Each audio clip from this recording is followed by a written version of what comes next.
Então, boa noite, pessoal. Hoje nós estamos na aula 12, sessão 4.2. Iremos falar sobre teste de QoS e segurança em tráfego de rede.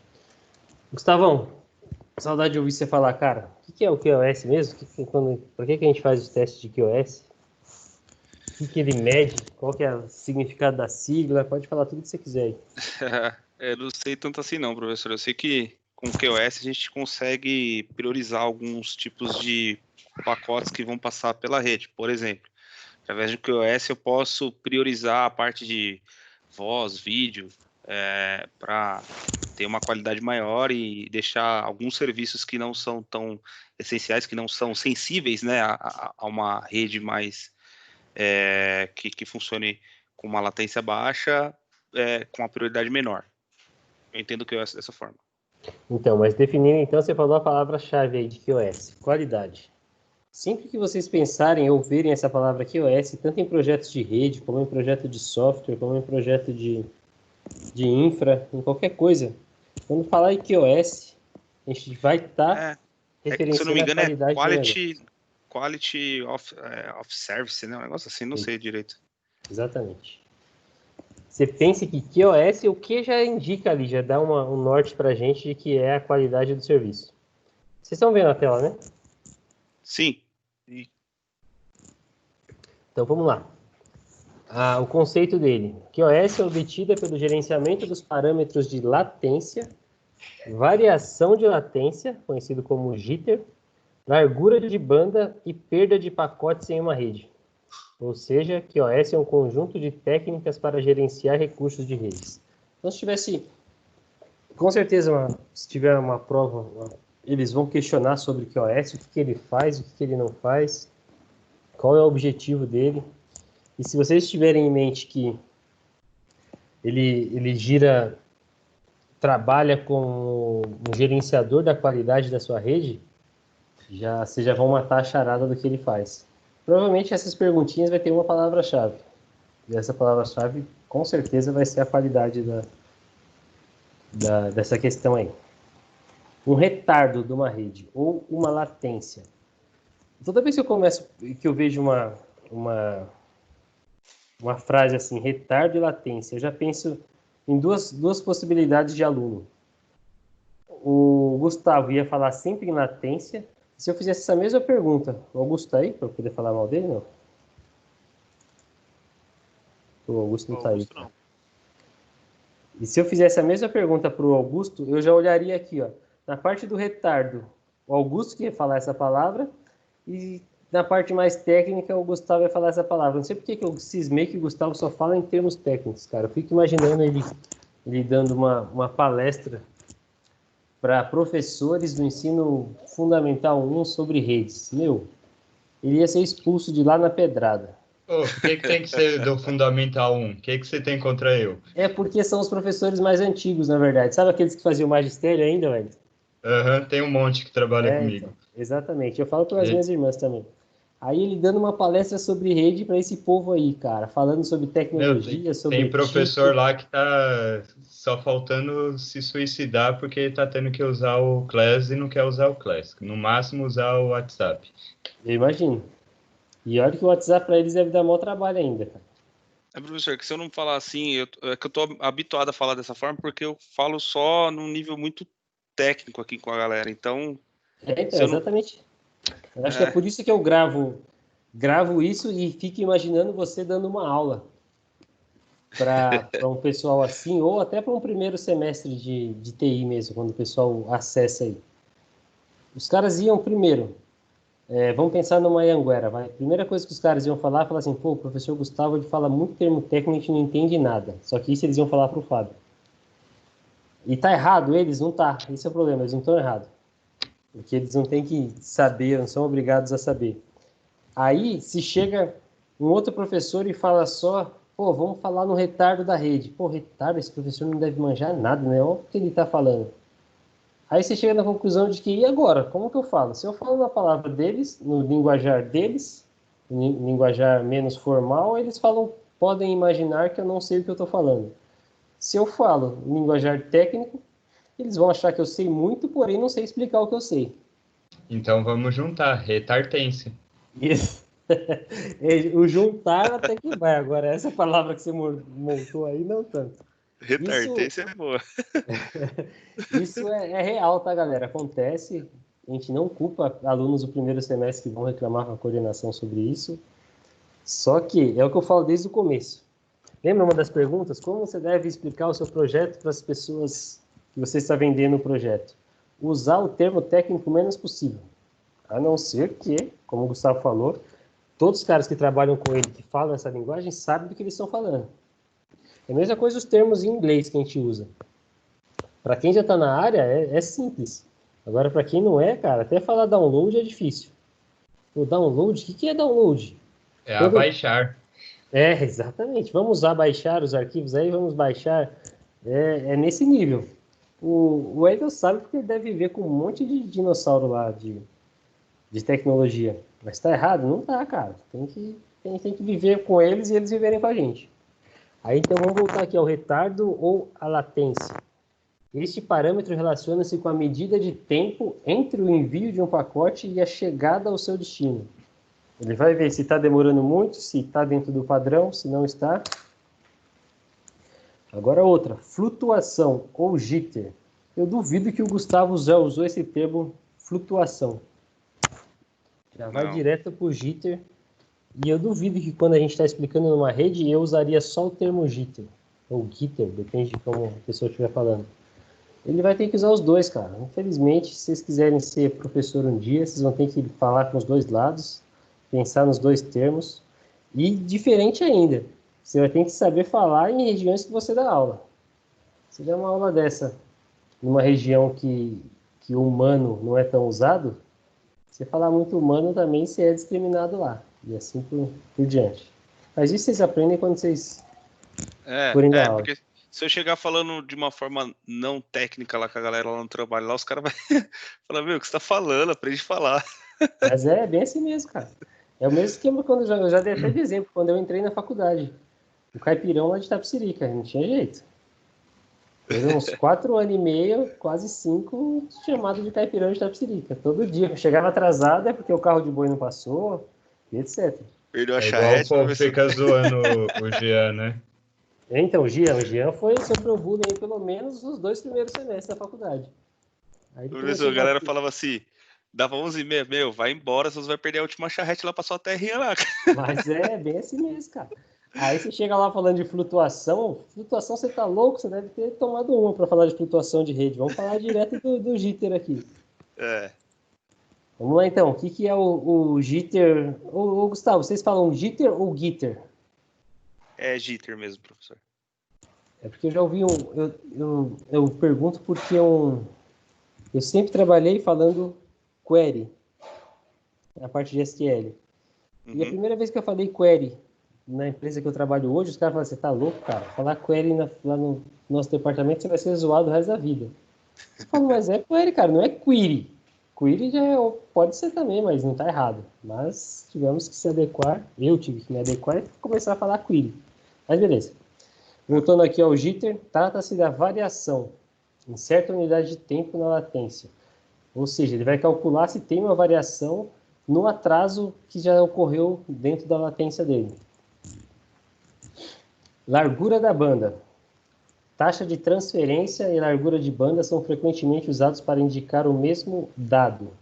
Ou seja, a transferência tá boa, significa que tem uma banda boa de transferência. Se a transferência está ruim, consequentemente é que da banda também não é boa. Aí a gente pode até voltar a usar o termo de banda larga que a gente usava antigamente, para quando você já tem uma internet boa de outro nível que não era a discada. A largura da banda é fornecida pelo número de bits que podem ser transmitidos pela rede em certo período. Ou seja, quem explica isso? Deixa eu ver quem está aqui para falar hoje. Everton, cara. Pode falar, Everton. Você entende como uma banda larga ou bits que podem ser transferidos por ela? Bom, uma banda larga eu acho que seria numa transmissão que passa mais velocidade, que tem mais amplitude para passar internet, por exemplo. Dá Eu exemplo. acho que é tipo a linha normal e a fibra ótica. Diz que a fibra ótica é melhor porque ela porque ela tem a banda larga maior.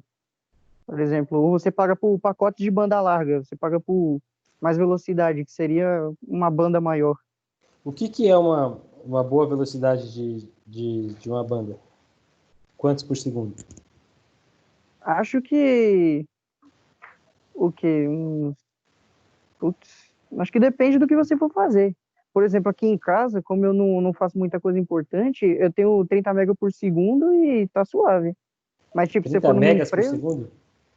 mas, tipo, se você for numa empresa e ela precisa de muita conexão com a internet, acho que pelo menos, no mínimo, assim, 1 giga, 2 é necessário. Vocês lembram quando a gente trabalhava na discada, quanto que era? Acho que chegava a Normalmente era 128, né? 56 kbps, né? Kbps, exatamente. Isso aí. Era 56K por segundo. E a É o gente modem. vivia feliz quando estava conectado. Porra. Saudades? Não, só do barulhinho às vezes para falar, eu já vivi isso. Nada mais. Olha o Augusto aí. O Augusto chegou sem fazer barulho, cara. Porque para atrapalhar. Ô, Agora professor, já posso como que fazer é pergunta. o comando mesmo para ver o... É ping, não? Para eu Ping menos testar... T. Ping o número do IP menos T. Aí ele vai ficar passando aí. Não, mas se eu só Confiabilidade. quiser pingar aqui para eu ver a velocidade que eu tô tendo aqui no meu... Ah, não. O ping ele só vai te mostrar a latência e o jitter. Aí para você ver, aí você teria que entrar num site e testar a tua Mas internet. eu acho que é isso mesmo que ele quer. Quanto que tá passando por segundo, não é, o Ed? Sem ser, por exemplo, lá pelo Fast. Então, aí você vai ver se tá perdendo o pacote ou não tá. Que é a Ah, eu latência posso ou o pegar o meu IP do Gateway aqui e pingar nele, né? Não, mas ping o Google é mais fácil, cara. Você vai dar um ping 8.8.8.8 espaço menos T. Aí ele vai ficar passando aí se tá perdendo, se não tá. Se você não colocar o menos T, ele só vai dar um ping e já vai sair. A latência vai de acordo com o tipo de ping que você está fazendo. Por exemplo, se você pingar no Brasil, a sua latência vai aceitável até 300 milissegundos, né? Não, é menos. Acho que 300 milissegundos é tráfego internacional. Por exemplo, o 888... Eu ia falar isso agora. 888 você vai pingar internacional, aí é até 300. Vou até dar um ping aqui. Por exemplo, eu dei aqui o 888. Aí tá lá os bytes, o tempo e o TTL. Quanto que tá o tempo? Tá variando entre 8, 7, 13. 13 milissegundos, né? 8.8.8.8.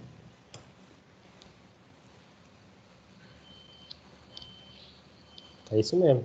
8 milissegundos, 11. Tá nesse... Aí você pensa, milissegundos. Apareceu aí? Exatamente. Aham. Tá Olha, saindo vai nessa de na quantidade aula de do vez. professor. Eu ia falar, ué, apertei alguma coisa, até olhei aqui pro teclado. Eu tô ficando craque no Teams. Tem que ficar, né? Vou começar a dar aula também, né? Todo dia dando aula no Teams? Dar aula de manhã também? Não, à tarde. De manhã os alunos acessam pelo aplicativo do governo e à tarde eu entro no Teams para tirar dúvida. Entendi. Vamos lá então, confiabilidade ou perda de pacotes. Esse... Não tá aparecendo na tela. É que você tirou aí minha tela, né?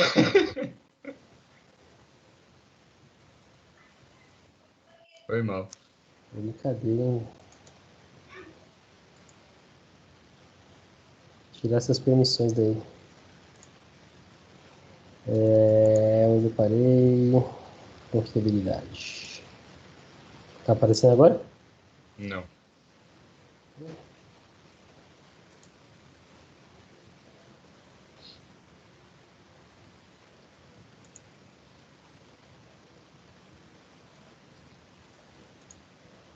Agora sim. tá. Tá. Confiabilidade. Esse teste do ping, você colocar num projeto é até legal. Você colocar pro cara, ó, sua rede vai rodar assim, você explica o que está mostrando nessa telinha do ping. O cara vê que você sabe o que você está fazendo. Em uma transmissão, pode haver perda de pacotes de dados. Quanto menor essa perda, maior a confiabilidade da transmissão. Ou seja, você coloca lá e vê quanto ele está perdendo, quanto ele está fazendo por segundo. Se estiver perdendo muito, está errado. Se estiver perdendo nada, ótimo. Sua rede é confiável. Tem rede que a hora que você faz esse teste do ping -t, ele vai parar de pingar, vai dar um erro lá que perdeu a conexão e vai voltar de novo. Isso é uma rede ruim. Agora, quando fica direto assim, é que sua rede está pelo menos aceitável. Que depois que eu encerrei, deu que a perca foi dos 48 pacotes, só um perdeu, 2% de perca. Então, isso é bom. Firewall. Quem não sabe o que é Firewall, levante a mãozinha. Deixa eu achar alguém aqui que vai me explicar o que é um Firewall. Cara que gosta muito de redes. Johnny Rodrigues. Johnny adora redes. Tá aqui não, o Johnny não tá aqui não. Fala aí, meu campeão de campeões. O Firewall seria uma camada de segurança para que não houvesse invasões de fora na sua rede. Uma camada de segurança que não houvesse invasões da minha rede. O Firewall seria uma camada de segurança, um hardware de segurança, no caso, né? Onde que ele fica? Ao lado do servidor. No servidor. Mas pensando não pode assim, pôr em cima? Pensando assim numa estrutura, ele fica onde? Posso falar, professor? Pode?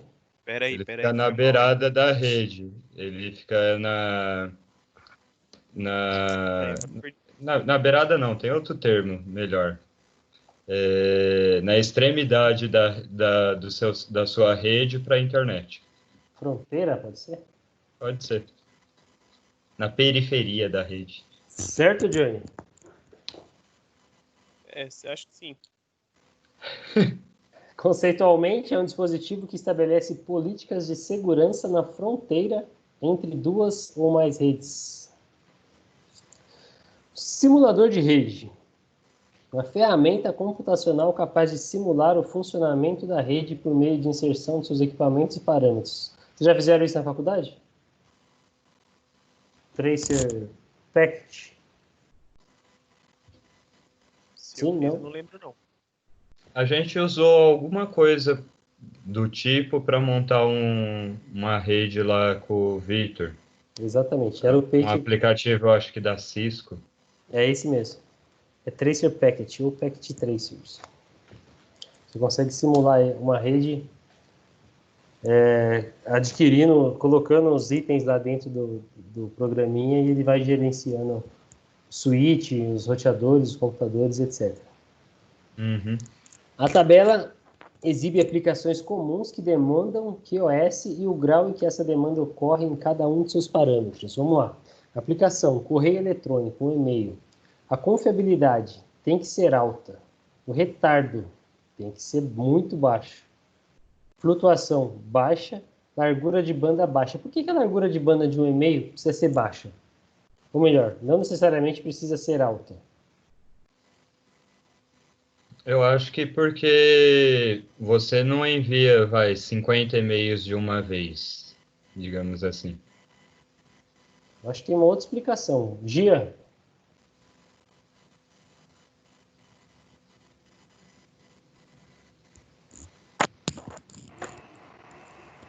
Fala. Repete para mim a pergunta. Você não estava aí, né, safado? Por que Não, ele assume ainda. Por que a largura de banda para um e-mail, ela pode ser baixa, não precisa ser alta? Porque ela tem menos uso de dados. Como assim? Não, que ele não precisa do tráfego. Caramba, agora fugiu a palavra. Alguém ajuda o cara aí.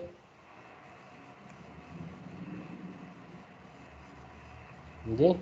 Eu acho que é assim, se houver um atraso aí no envio do e-mail de milissegundos não vai dar tanto problema quanto, por exemplo, numa videochamada.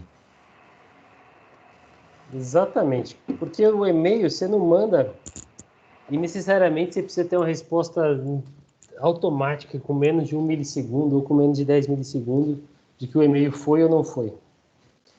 Pode ver que até no seu celular, em banda ruim, você consegue mandar um e-mail. Ele não precisa ter necessariamente uma resposta muito rápida de que aquele e-mail foi e está demorando. Inclusive, quando a gente manda e ele volta, não é na mesma hora, ele até demora um pouco, porque até os servidores já são configurados para não ter uma exclusividade de banda, porque não é necessário para isso. Agora vamos pegar uma vídeo por chamada. A confiabilidade pode ser baixa, retardo é baixo também, flutuação alta e largura de banda alta. Você precisa ter uma banda alta porque a resposta é automática. Vai e volta automaticamente se eu preciso estar falando aqui. Se eu mexo a cabeça aqui de um lado, mexo do outro, vocês precisam estar vendo. E etc. Quando tem muito delay, já atrapalha tudo, porque às vezes a voz pode chegar antes, eu falo oi, aí eu já estou falando outra palavra, vocês estão vendo na minha boca que está falando outra palavra, e já está saindo o oi ainda lá para vocês. Então eles precisam ter uma largura de banda muito alta. E, voltando à transferência de arquivo, por que a confiabilidade tem que ser alta nesse aspecto? Porque é um arquivo que pode ser muito particular.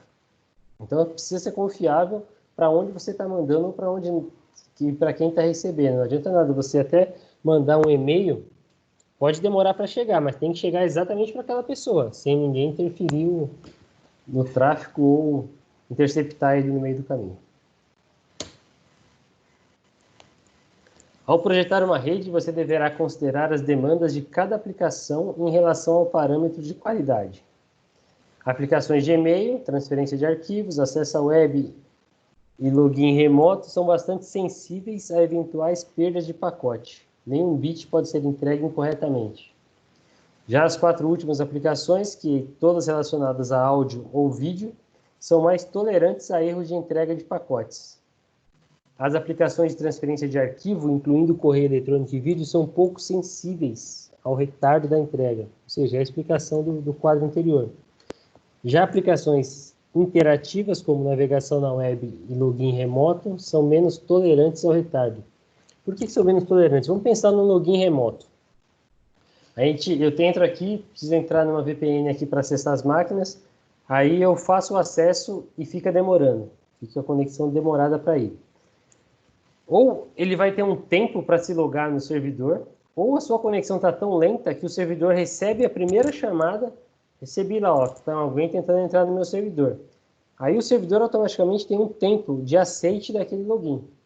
Aí vamos pensar o seguinte, eu pedi autorização, beleza, eu digitei meu login lá, r.luz, estou digitando a minha senha. O r.luz chegou. Aí pediu permissão, o r.luz está pedindo permissão para entrar. Mas cadê a senha dele? Ah, estou digitando a senha. Aí a minha senha é monstrenga. E ele está demorando para enviar a criptografia daqui para lá. A hora que chegou lá, talvez o servidor já perdeu o tempo de acesso. Opa, está demorando demais, não é o Ricardo que está acessando. Cortou o acesso. Ou seja, precisa ser... Ele não pode ter esse retardo muito grande para chegar e para mandar de volta, porque senão, ou por configuração do servidor, ou por segurança da sua rede, ele vai te derrubar. Certo? Claro? É que nem quando dá aqueles erros de tempo de resposta do servidor esgotado, alguma coisa assim, né? Exatamente. É exatamente o retardo que fez essa mensagem para você. Quando você tenta acessar um site que você está com a internet muito ruim também, que ele dá essa mensagem que demorou muito, é por causa disso. Ele até recebeu a informação, mas recebeu a informação incompleta. Ao projetar uma rede, você poderá usar alguns recursos para alcançar uma boa qualidade, incluindo superdimensionamento. É claro que você vai poder usar, mas você precisa provar por que você está usando aquilo. Ó. Que tal dimensionar os equipamentos de rede, switches, por exemplo, e a largura da band com capacidade maiores? É o que a gente fez naquele projetinho de bom e ótimo. Ó, o ótimo, você vai ter um super switch. O bom, você vai ter um switch bom. Porém, o outro vai ficar muito mais caro. Banda larga, posso colocar uma aqui de 150 GB para você. Ou posso colocar uma de 30, você vai conseguir trabalhar. Mas, capacidade maior, você consegue trabalhar muito melhor. Haverá tanta capacidade disponível que a maioria das demandas, se não a totalidade, poderá ser atendida sem problemas. Lembram? Você coloca lá, você tem uma rede com 5 pontos e você exige que tenha um switch de 24 portas. Meu, vai ter porta a rodo, você vai ter até sobrando lá. Pode ser até um desperdício, dependendo do que você for usar. Será natural que, ao adotar essa solução, você deverá antes convencer o patrocinador ou o dono do seu projeto que o benefício compensa o custo. Aí é que está o problema. Vai querer pagar caro? Vai ficar tanto. Tem certeza? Tem. Então, bora lá, vamos colocar ele. Armazenamento em buffers. Essa solução é bem-vinda sempre que houver execução de áudio ou vídeo por demanda na rede. Eu lembro, cara, das impressoras. Quando você configurava, aí tinha era uma impressora compartilhada e um monte de gente mandava ao mesmo tempo. E nem o buffer da impressora tinha memória, nem a memória da impressora tinha memória suficiente para suportar e controlar toda a demanda que ela tinha. Aí eu tinha que ir lá na impressora ou acessar ela via servidor e limpar o buffer dela. Por quê? Porque ele ia receber de novo as informações e aí sim ia conseguir fazer o serviço direito. É aquela pessoa que, vamos colocar um monte de carga nas costas do Augusto que ele vai aguentar. Beleza, ele pode aguentar sair do lugar, mas chega no meio do caminho ele vai começar a riar. Opa, não dá não, até que limpe ele e comece de novo. Certo, Augustão? Pra você não dormir, cara. Com certeza, né? Vamos lá, então. Antes de serem entregues, os fluxos, que é a sequência de pacotes, podem ser armazenadas do lado do receptor. Vou receber tudo aqui primeiro, depois eu apresento para o receptor final. Ótimo, é onde está armazenando em buffers. A consequência será o aumento da latência. Por outro lado, no entanto, esse recurso reduzirá o jitter, o que sempre foi útil no caso de áudio e vídeo, conforme comentamos. Aqui, vocês acham que eu preciso falar, cara? Eu vou falar, vai. Firewall, pra vocês lembrarem. O Ricardo só falava de Firewall nas aulas deles. Então, ou Switch. Ou Switch. Pô, minha esposa devia estar assistindo aula, né? Ela ia falar que eu mudei a palavra agora, é Firewall. Vamos lá, de acordo com o Oppenheimer, um firewall é um dispositivo que estabelece políticas de segurança na fronteira entre duas ou mais redes. Já falamos isso, certo? Todo mundo sabia responder que o firewall agora é um dispositivo que estabelece políticas? Johnny, saberia? Jean? Daniele, Sim. Daniela? Sim. Everton? O Everton daqui a pouco está até configurando o switch já. Ele pode ser um roteador com uma lista de controle de acesso, um dispositivo de hardware dedicado ou um software rodando em um computador pessoal. Você pode diagnosticar como que você quer que seja, determinar como você quer que seja esse firewall. Ou no seu próprio computador, ou... Agora é uma boa pergunta, acho que até o Gustavo pode responder essa. Como que a gente faria um firewall no nosso computador? Professor, então, na verdade o Windows ele já tem um firewall, né? Esquece o Windows. Vamos pensar num firewall que você está criando dentro do seu computador. Sim. Pensando que o firewall é uma política de segurança na fronteira entre duas ou mais redes, entre o meu computador e a rede externa. Como que você criaria esse firewall? Primeiramente, eu teria que ser o gateway da rede, né, para forçar todo o tráfego sempre passar por mim, certo? Eu teria que ter uma interface de entrada e uma saída, porque para funcionar eu preciso atravessar o firewall. Cara, o Gustavo tem uma lábia para falar. Gustavão, seguinte, cara, olha aqui para mim e faz o seguinte, eu quero um firewall do seu notebook para rede. Só para proteger o seu notebook.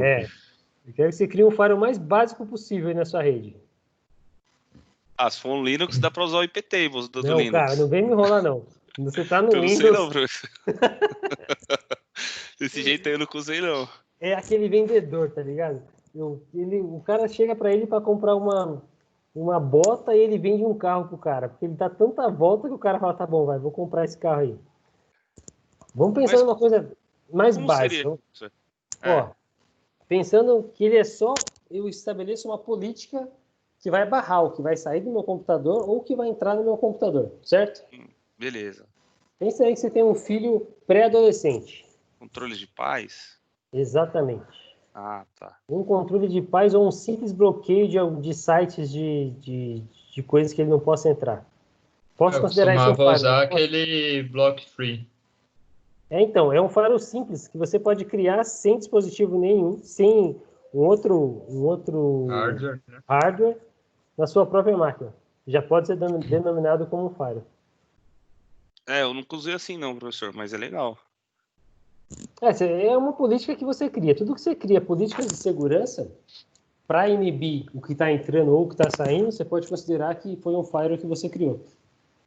Com Esse certeza. block free, ele é bem prático, por exemplo, para você usar em pequenos escritórios ou coisa do tipo, que às vezes o chefe, eu não quero mais que meu funcionário fique o dia inteiro no Facebook. Block Vai lá free. e block free. Tem as configurações que você pode fazer direto num firewall mesmo. Você pode criar até a política no seu navegador para ele não conseguir acessar. Bloquear Então, alguns sites. esse, por exemplo, esse block free, ele é legal que a pessoa, não, você bloqueou no Chrome, ela vai, instala o Mozilla e usa. Não, com o block free não vai nem a pau. Você pode até digitar no Explorer, no Windows Explorer lá, que não vai. Mas o block free, você bloqueia sites? Bloqueia só- site, bloqueia palavra-chave. Ele na verdade é um URL filter, né? Ele vai te bloquear E só ele acessos bloqueia o para Google? internet. Sim. Bloqueia. Se você escrever no Google, por exemplo, a palavra que foi determinada como bloqueada, ele fecha o navegador. Entendi, bacana. Eu achei aqui, é um proxyzão legal. É legal, eu já uso ele há uns 10 anos. É porque o Firewall, ele analisa IP de origem, IP de destino e porta, né? Uhum. O URL filter, esse aqui é mais um URL filter, porque o URL filter é mais voltado para um proxy, né? E o proxy não pode ser um firewall? Não pode Mais ser ou menos. considerado. Peraí, considerado um firewall, lembrando que firewall é algum dispositivo que estabelece políticas de segurança. Esquece o firewall Fortinet, o firewall específico Linux numa máquina, o firewall Sonic Wall. Pensa no firewall só como uma política de segurança. Então, Aí professor, pode ser. e o legal desse block free, por exemplo, dá para você fazer controle de, por exemplo, eu não quero que o meu usuário abra o painel de controle. Eu não quero que ele abra tal programa do computador. Não quero que ele troque o papel de parede. Até Mas isso isso você ele faz consegue bloquear. só na própria máquina que ele está instalado ou em mais máquinas da rede? Eu sempre usei máquina por máquina. Nunca usei ele para gerenciar a rede. Né? Eu preciso fazer um esquema desse no computador de onde a minha esposa trabalha. Ela diz que ela sai, o funcionário dela entra e fica o resto da tarde na internet. Eu não conseguia bloquear a internet só para aquele usuário, porque eu não tinha acesso à rede dos caras. Então, aí você pode bloquear com um block free. Na hora que ela estiver usando, ela desativa ele. Ela reiniciou a máquina e ele ativa automático. Para qualquer usuário que entrar. Para qualquer usuário que entrar. Isso é bacana, vou falar isso para ela. Vai acabar com a mordomia do cara. Coitado. Mas beleza, então, lembrem dessa imagem aqui, ó. Internet de um lado, um muro no meio, que é o firewall, e a rede do outro lado. Quer falar uma coisa, Gustavão? Porque eu te contrariei e você ficou quieto, tá? Geralmente você não fica quieto quando eu te contrario. Não, professor, tranquilo, é que assim, a gente está falando de firewalls aqui de uma forma muito generalista, né? Simplista. Isso. Mas tranquilo, eu entendi a colocação, tranquilo. Aí, vai simplificar mais ainda. Sua principal função é filtrar os pacotes que passam através dele. Por exemplo, em vez de encaminhar os pacotes que chegam endereçados a um endereço IP, ele pode descartá-los porque ele achou que aquilo, ou por uma regra que você colocou nele, que chegou esse tipo de pacote, ele já bloqueia e joga fora. Pense na utilidade desse recurso na hipótese de o projeto prever usuários externos não devem ter acesso a determinado host ou serviço em sua rede local. Em outras palavras, um firewall possui um conjunto de regras que especifica qual tráfego deve ser permitido e qual deve ser negado. Sabe por que ele exemplifica tanto isso aqui, Gustavo? Porque pensa que você é um projetista de redes, você está criando um projeto. Você não necessariamente pode ser um especialista em firewall. Você precisa passar para o cliente o que o firewall faz. E para passar para o cliente o que o firewall faz, você vai precisar usar essas frases, essas palavras bem informais para ele entender o que ele está falando. Até, se for o caso, falar que ele é um muro mesmo. Com certeza, professor. Acho que de um ponto de vista aí da matéria na qual nós estamos estudando e sendo relevantes os assuntos, né? Faz total sentido, eu entendi. Tranquilo, é isso. Acho que é isso mesmo. Principalmente, assim, tem o fato de ser uma voltado para a parte acadêmica e também a gente está falando de projetos de infraestrutura, né? Não estou falando especificamente de Firewall aqui. Exatamente, é isso aí. É que nem se a gente pensasse que o cara tinha que explicar exatamente o que seria um firewall, o Johnny não ia querer ser um projetista de rede nunca. Ele falou, não gosto disso, eu vou vender o projeto aqui e vou chamar o Gustavo para instalar o meu firewall e configurar. Ótimo, dá para ele fazer isso. Os dois vão ganhar dinheiro. Mas é exatamente assim que funciona, né, professor? Nem sempre o cara que sabe configurar o firewall direitinho tem a lábia para vender um projeto de rede. Exatamente, é isso aí. Um firewall de filtro de pacote estático examina pacotes individuais e é otimizado para simplicidade, diversidade e configuração. Aí alguns tipos de firewall, por isso que eu te perguntei se o proxy não podia ser um firewall. Em termos do conceito dele, ele pode. Entrar nele aqui, outro tipo de firewall é um proxy. Firewalls de proxy são os mais avançados, mas também os menos comuns. Porque inicialmente o firewall, quando ele nasceu, ele só via IP e porta, né? Mas de acordo conforme as coisas foram mudando, as vulnerabilidades ficaram mais dinâmicas, aí a gente tá tendo que se adequar, né? Hoje um proxy já também tá ficando meio com a coisa do passado. Tem uma quantidade enorme aí de proteger. Tem proteção zero day que os caras falam, porque hoje em dia, antigamente o cara só usava uma máquina lá estática, né? Hoje não, o cara chega, conecta com o celular na sua rede, e aí ele pode infectar a tua rede através desse celular. Então, assim, de acordo conforme foi passando o tempo, foi evoluindo. Mas é isso mesmo, um firewall de proxy é considerado um firewall, sim. Saudade do tempo que a gente se preocupava com pendrives, né? O pessoal chegava com pendrive e ia contaminar a nossa rede. Sem usa pendrive hoje.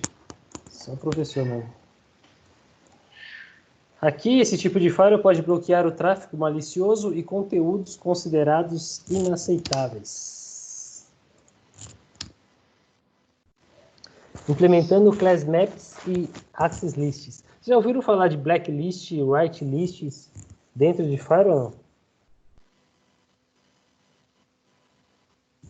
Geralmente... O blacklist é o que é proibido, né? E aí o white seria o que é liberado. Agora o outro que o senhor falou? Por que a gente usaria blacklist e whitelist, por exemplo? Você quer que bloquear por palavras. Vamos bloquear... É que eu não vou lembrar de uma palavra agora que você possa bloquear ela. Porém, tem um site que você tem que usar e que contém essa palavra. Já aconteceu isso comigo numa escola que eu usava o Block Free. Eu coloquei como na lista lá de bloqueio a palavra PUTA. E aí quando eu mandava o pessoal pesquisar a imagem de computador para pôr num site, ele fechava. Exatamente. Por causa que está no meio dela. Tem que fazer alguns tipos de exceção da exceção, né, professor? Então. Aí mesmo assim, e pior é que quando está no nome do próprio site mesmo essa palavra. Aí você precisa criar uma whitelist, uma lista branca, e deixando esse site liberado lá. Ele vai seguir essa whitelist primeiro e não vai bloquear a palavra daquele site. Mas hoje isso aí já é muito automático já. Antes a gente tinha que ficar criando whitelist, blacklist, e hoje está muito mais fácil. Eu estava olhando aqui o site do Block Free. Nessa versão mais nova dele, ele deixa criar as restrições de acordo com o usuário. Aí nem vai precisar, reiniciar a máquina para ele ativar de novo. Por exemplo, no usuário dela está liberado, no dele está bloqueado. Beleza, melhor ainda. Aí, um class map, um mapa de classes, é uma tabela implementada em um dispositivo de rede que contém os critérios para a classificação do tráfego da rede. Já o policy map são mapas de políticas define uma série de ações ou funções que você deseja aplicar a um conjunto de tráfego de entrada já classificado. É a configuração básica de um firewall. Hoje, geralmente, já vem tudo pronto, você só escolhe a política que você quer usar. Aquele jeito, né? Você pega uma política pronta já e só acrescenta ou tira alguma coisa que você precisa, alguma regra específica ou não. Geralmente, quem configura firewalls de colégio e vai para uma empresa simples, que não tenha tanto rigor, é até mais fácil. Porque no colégio você tem tanta regra, tanta blacklist, whitelist, política para um usuário, política para outro, que você, quando vai numa padrão, já fica até mais... Mas fala, nossa, é só isso para você configurar aqui? Então tá fácil. Uma access list, ou lista de acesso, é um recurso usado pelo firewall implementado no roteador que visa garantir que apenas endereços cadastrados poderão usar certos recursos da rede, ou seja, a whitelist. O tráfego que entra no roteador é comparado com as entradas da lista de controle de acesso, com base na ordem em que as entradas ocorrem no roteador. O Gustavo, Oi. Existem essas regras implementadas desse jeito aqui, numa lista, e ela vai analisando lista item por item até chegar na última e ver qual que está liberado ou não? Sim, as access lists, elas são implementadas em cima de cada VLAN, você tem essa opção, né? E aí ela é top-down, ela vai lendo linha a linha, normalmente sempre ela é uma política positiva, ela vai lendo linha a linha, e se ela passar por todas as linhas e não achar aquela solicitação, aquele pacote declarado de forma explícita, aí no final ele nega. Mas é usado isso ainda? Sim, é usado. Não deixa a rede muito mais lenta? Então, professor, cada dispositivo aí, cada vendor coloca algumas coisas para algumas formas, né? Uns scripts pessoais de cada vendor para poder fazer a aceleração do pacote, né? Por exemplo, se eu, não instalei nenhuma política no Firewall e eu já sei que um determinado acesso foi negado ontem e eu não instalei política, quando esse pacote chega de novo para mim, ele já manda direto por drop, ele não vai ler linha a linha de novo para poder bloquear, entendeu? Entendi. Aí depende muito de venda para venda, como que é a tecnologia que o pessoal usa. Entendi, porque aí até já é mais aceitável, ele vai guardando como se fosse um cache dele, né? Aí Isso, já passou, então não precisa analisar a lista de novo. Exato, ele monta uma tabelinha tanto para o drop como para o accept também. Entendi, aí faz sentido. Porque ficar analisando item por item é que é muito rápido também, né? Existem algumas best practices, né? As melhores práticas, né? Por exemplo, regras que tem muito acesso, joga lá no topo. As regras que tem menos acesso, joga para baixo. Aí isso que ele até descreveu ali. O que você quer que seja mais rápido, que é mais utilizado, já coloca no topo, porque vai ser onde ele vai olhar primeiro. Isso aí. Teste de rede utilizando sniffers e simuladores de rede. Imagine um cenário. Você planejou a rede, levantou todos os seus requisitos, seguiu os passos de boa condução de um projeto, adquiriu o material, fez revisões e validações e está pronto para instalar a rede. Agora sim, a função de um simulador de rede é permitir a visualização da rede e simular seu funcionamento sem que ele esteja realmente implantado. Essa é a ideia de usar o softwarezinho lá, o Packet Tracer. Aí você já levantou tudo, fez o levantamento, vamos colocar ali para apresentar para o cliente como que a rede dele vai funcionar depois do meu projeto. É o melhor esquema. É a mesma coisa de você fazer uma casa e não mostrar para o cara como fazer o design dela lá no AutoCAD, em 3D, etc. Se o cara não vê o que está fazendo, ele vai ficar no escuro. Se o cara vê o seu projeto funcionando, onde vai estar o switch, onde vai estar, como que ativei o switch aqui, acendeu as luzinhas dos computadores que estão ligados, liguei um computador aqui, acendeu lá, vai ficar muito mais fácil de você vender esse projeto para ele. Inclusive, quem quer trabalhar com a parte de infraestrutura rede é um excelente material, né? O Packet Tracer aí com o NetAcad da Cisco, cara, é um material muito bom. É um dos melhores, né? Então, eu já tentei usar na faculdade ele. Primeiro que uma aula não deu nem para a gente conseguir fazer todo mundo acessar. Mas ele é legal, quem conseguiu é que o Thiagão não está aí hoje, cara. O Thiagão fez isso em sala, ele tinha... Eu nem lembro se era o Packet Tracer que ele tinha na máquina dele ou era um outro simulador de rede que ele trabalhava com ele. Aí ele fez muito rápido, cara, uma simulação que ele fez lá na sala de aula. Mas a ideia era, essa aula de hoje, por exemplo, era para a gente estar usando o Packet Tracer. 3, senhor. Mas a gente teria que ia ser umas 2 aulas para a gente conseguir fazer uma redezinha básica lá dentro, para a classe toda conseguir fazer. Mas o que essa ferramenta oferece? Vocês podem tentar instalar na máquina de vocês e usar aí também. Todo mundo está com tempo mesmo. Eu acho que ele tem um tempinho free para usar. Nessa pandemia aí, professor, tem bastante vendors aí. Por exemplo, a Fortinet que o senhor mencionou aí, ele liberou todos os cursos, desde do início lá até o modo expert lá de graça. É só entrar lá e se cadastrar. E é assim, é inglês, né? É uma barreira. Tem bastante, é bem desenhado, né? Então dá para você entender ali. Aí, quem quiser aí entrar lá, cara, é bem legal os cursos lá. Entendi. Eles deviam ter uns cursos, cara, nessa pandemia, de como a gente deixar a criança quieta no canto pra gente poder fazer alguma coisa. Isso aí seria bom. Ia falar, ué? Só trancar no banheiro. Tracer o quê? É Packet Tracer, tá escrito aqui ó, no meu slide. Na primeira frase lá, olha. Tá.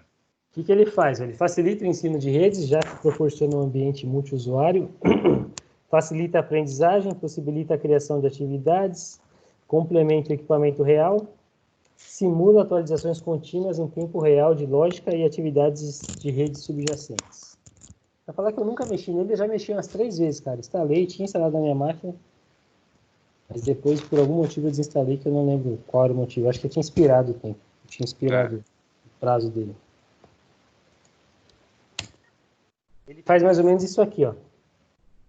Ele mostra todos os computadores ligados, aonde está ligado, por qual roteador, qual é o switch principal. Aí tem as funções dele lá que ele habilita, vai acendendo as luzes do seu switch conforme o PC for ligando, etc. Simula real. Ele já tem um monte de laboratório pronto, né, professor? Até para dar uma curiada lá, tal. Se você pega um lá, tem laboratórios de OSPF, laboratórios com BGP, que é uns protocolos dinâmicos de roteamento entre suítes, né? Aí dá para entrar lá. Pegar um pronto e mexendo no que já está pronto, né? Isso, e ver como funciona mais ou menos. Tem de DHCP, tem um monte de coisa lá. É bem legal. Aí, Johnny, quem sabe você gosta disso aí, cara? Era boa, hein, Johnny? Sangra só de olhar isso daí. Você é louco. Era boa, pô, era boa. Eu não tô gostando do Augusto hoje, cara. Você tá com algum problema, Augusto? Quer conversar, cara? Tá quietão, né, professor? Não, professor, eu já tô prestando atenção. O Augusto tá sofrendo. Assim, mais focado, né? Eu acho que você tá com algum problema aí, cara. Abre seu coração. Queria um McDonald's, Putz, eu também, cara. Tem que ir lá. O shopping de Itapecerica vai reabrir também, professor? Hoje o Dória autorizou, hein? Eu acabei de receber uma mensagem aqui que o Eldorado pediu pra ligar todas as telas, cara. O do Imbu não vai, não. Eu não sei se... O Imbu tem shopping? Imbu tem shopping? Tem a BBB, pô. BBB o shopping do Imbu faliu, né? Demoliram. Faliu. Cara, eu não sei se isso é bom ou se é ruim, cara. Comercialmente falando é bom, mas... Sei não. Vamos voltar aqui, então, tá quase terminando. Vai chegar na parte que vocês não vão gostar muito. Aqui. Atividade avaliativa. Como eu falei, quem não estava no começo da aula, eu quero que vocês façam isso aqui. Exatamente, está tudo explicado na aula da semana passada, na aula 11. O que é a documentação, os objetivos de negócio e os objetivos técnicos, o resumo, o objetivo do projeto. É trabalhoso, mas é fácil. Então, vocês comecem a fazer hoje para me entregar na semana do dia 15. Vocês têm 2 semanas aí para fazer. E se não tiver prova dessa disciplina, isso aqui é a nossa avaliação. Mas, para vocês não perderem tempo, vocês já façam ela, que ela vai valer como avaliação da aula de segunda-feira.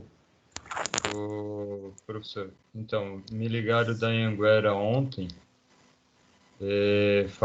perguntando sobre a questão de acesso do AVA e tal, e falaram que a semana de prova foi prorrogada, se não me engano, para o dia da semana do dia 19/6. Então, a informação que passaram para a gente ontem, não. Ela vai ficar nessa semana aí, e no dia 4 ao dia 10 são as provas interativas de vocês. Professor. Oi. Pergunta aqui. essa atividade aí que tá na tela, para a gente colocar todos esses itens aí dentro do nosso projeto. Então, exemplo, se você já tem o montar projeto, alguns itens já estão lá, já estão prontos, é só você Sim, juntar é todos. só adereço. Sim, mas aí é tudo relacionado ao nosso projeto, esses itens, né? Sim, tudo relacionado ao que a gente já está fazendo Entendi. desde o começo. Tá fácil, Tá. não tá difícil não, cara. Se você já fez pelo menos uns Não, 3 dos trabalhinhos que a gente fez, tá eu bem fiz fácil. todos. Você é o cara, Augusto, você é o cara, velho. Só que, querendo ou não, esse negócio aí eu já fiz também em outros projetos, é um pouco trabalhoso só, mas Eu acho que eu vou deixar você de DP só para dar aula para você de novo semestre que vem. se você pagar minha DP. Boa saída. Deixa a galera toda aí, professor. O pessoal, a gente boa. Vai fazer pode falta ser. aí. Tá doido, hein, mano? Gustavo, você tem mais só- quanto tempo, Gustavo? Ixi, professor, eu tenho mais. Eu fico até o meio do ano que vem. Caramba. Eu vou Mas você não fazer. dá. Professor, o ralo é você dar uma aulinha lá de pós em gerenciamento de projetos, que aí. Não seria má ideia não, cara. Tem pós aí na Anhanguera, professor? Tapicerica? Aham. Ah, da Tem? hora, não sabia não. Tem, pô. Também não sabia, não. Na área de TI? Na área de TI, não sei. Mas tem. Na área de TI de verdade, eu não sei não. Mas tem, é o professor Danilo, que é o coordenador de pós. Ele Ah, fica legal, pedindo hein? pra gente fazer. Não dá tempo. Professor, você fez pós aonde, professor? Eu fiz na BSP, que é do grupo Laureate. Fica ali Ah, na. Fica ali na. você fez de quê, professor? Só pós. Fiz de gestão empresarial. É o MBA, na verdade. Legal, hein, professor? Quando eu terminar a minha, acho que eu terminar a faculdade, acho que eu já vou me emendar uma pós também, viu? Então, cara, vamos finalizar essa aula e a gente conversa um pouco sobre isso. Peraí, deixa eu entrar aqui. Todo mundo anotou? Johnny mandou no grupo? Não, volta aí. Eu vou mandar. Pronto. O pessoal do quinto semestre, tranquilo, vale para a aula de segundo. O pessoal do quarto semestre é bom fazer para não deixar para a última hora, porque é fácil, mas é bem trabalhoso. Não, mano. Então é isso aí, pessoal. Obrigado. Até segunda-feira e boa noite. Mandei.